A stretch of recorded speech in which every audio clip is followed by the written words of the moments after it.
sekitar habis maghrib sampai dengan sekitar pukul 10 malam, Andri ada di dalam YLBHI dan lalu dia keluar, dan ketika Andri keluar, orang yang standby di dalam sini itu pada akhirnya dia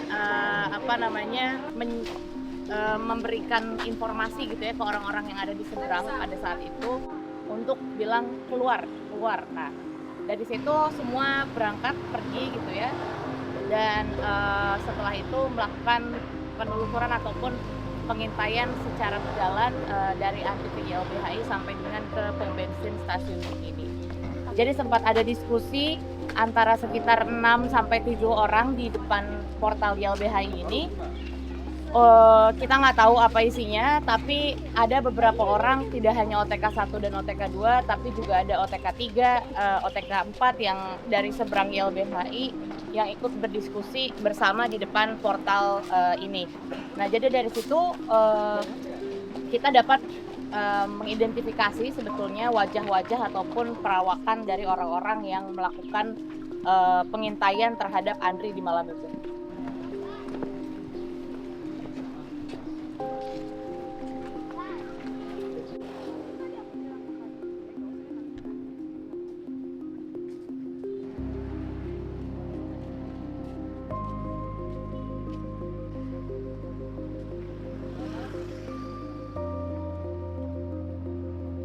Ada beberapa memang titik-titik buta yang tidak bisa dilihat di CCTV karena harus dilihat dari CCTV orang gitu ya, yang ada rumahnya di sebelah YLBHI.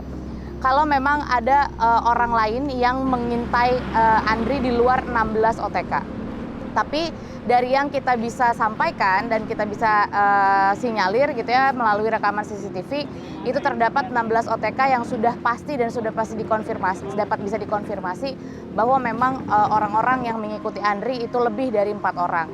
Dan selain itu juga kenapa bisa Andri diikuti gitu ya, dan kenapa bisa pada akhirnya ada perubahan rencana dugaan kami, dan juga kenapa perjalanan Andri itu bisa diketahui. Karena memang dari berbulan-bulan sebelumnya itu Andri sudah mulai diteror, sudah mulai banyak dapat spam calls, rumahnya yang ada di kampungnya juga sudah mulai didatangi dengan orang tidak dikenal. Jadi kita duga bahwa memang ada pengintaian ataupun melihat bagaimana pola Andi bekerja sehari-hari kayak gitu.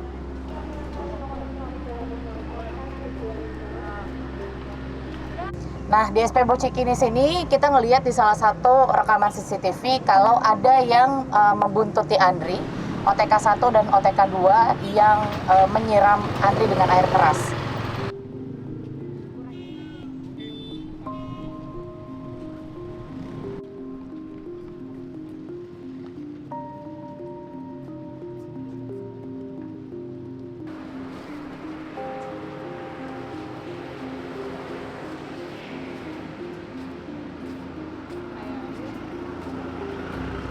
Nah, sebetulnya tidak ada titik khusus di Taman Diponegoro ini, tapi memang disinyalir ada beberapa OTK yang memang juga standby di Taman Diponegoro dan saling tektok dengan orang-orang yang standby di depan YLBHI ketika penguntitan Andri dilakukan.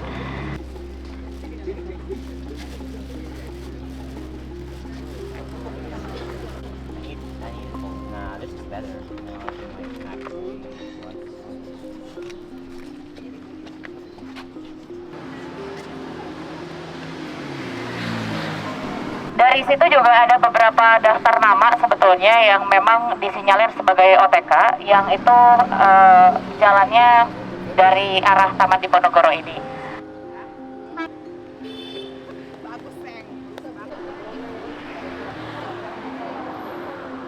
Andre sendiri setelah dia disiram air keras di Jalan Talang, nanti kita akan ke sana.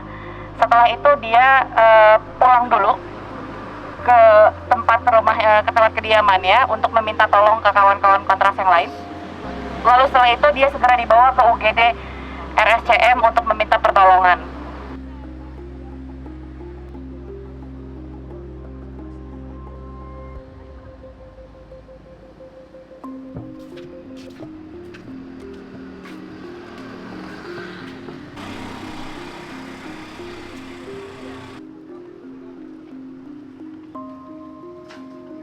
teman-teman. Jadi kalau misalkan teman-teman lihat dan perhatikan ya, di sini masih ada bekas penandaan sepertinya dari ketika pemeriksaan polisi.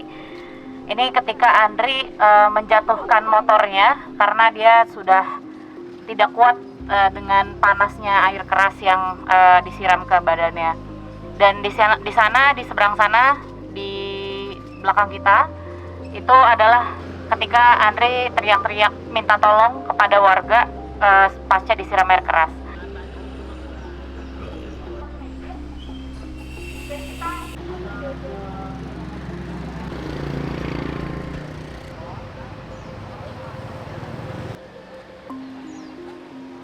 Hari ini adalah hari yang ke-30 semenjak saudara kita Andre mendapat perlakuan yang sangat sadis, sangat mengerikan.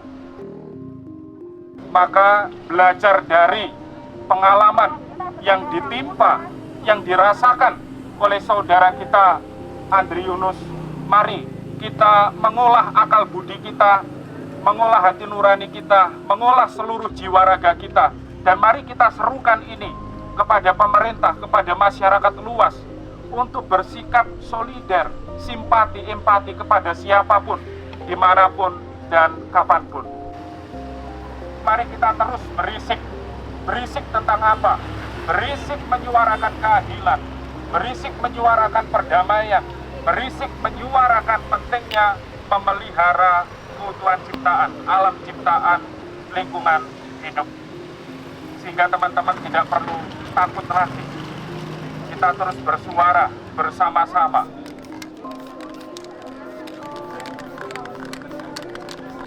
Dari surat yang ditulisnya sembari menjalani perawatan di RSCM, Andri telah menyatakan keberatan dan mosi tidak percaya jika proses penegakan hukum atas dirinya dilakukan melalui peradilan militer.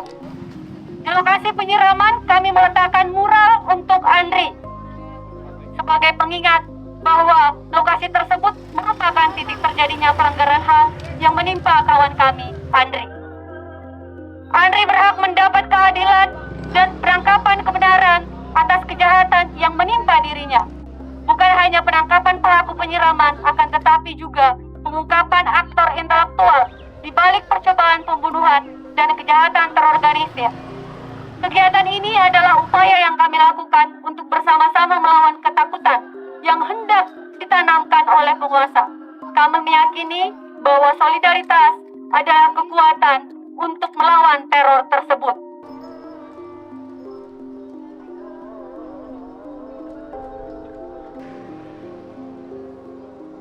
Usut tuntas kasus Andri.